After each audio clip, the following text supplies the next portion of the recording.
Over 95% of the world uses petrol and diesel combustion engines now, and even by 2020, 90% still will be. That leaves only 10% using alternatives. Cars that run on electric, hydrogen, and biofuels have potential, and we're working on alternatives too. But the solutions most car makers have come up with so far either offer up the driving exhilaration of a couple of squirrels on a treadmill, or are so expensive they're just not realistic for most people. To really affect global fuel consumption and emissions right now, you have to use something the globe actually uses right now. Rethink the combustion engine, make it better and accessible to everyone, and you'll make a difference. A big difference. How big? Consider that current combustion engines waste about 70% of the fuel's potential energy. That's a lot of room for improvement.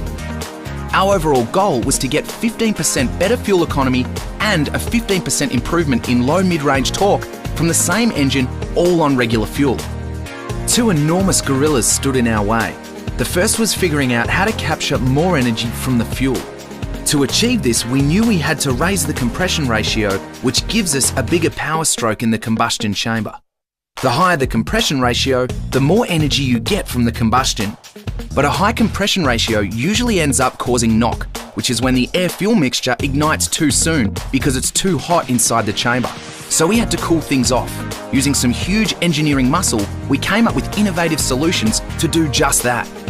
Like a high-pressure 6-hole direct fuel injector that fires petrol into the cylinder in stages for a more stable air-fuel mixture. And a little volcano-like pocket in the piston that gives the early part of the explosion a place to go, without heating up the top of the piston. To get all the hot exhaust out without it shooting into the other cylinders, which only heats things up again, we added a longer exhaust manifold used in race cars called a header. Everyday cars don't use headers because of the emission problems they create, but our advanced direct injection system solved that issue too. That's how we got more energy from the fuel. The second gorilla was making sure we weren't losing any of those improvements on the way to the wheels. So we reduced friction inside the engine by a whopping 30%. How? By sweating every little detail. We've improved oil pump efficiency by 74% and water pump efficiency by 31%, reduced friction from the moving parts, like the pistons, rods and crankshaft, by 25%, reduced valve train friction by 54%, and even reduced the effort the engine exerts to suck in fresh air by 13%. When it was all over, we had done what couldn't be done, achieving more torque, better performance and higher efficiency.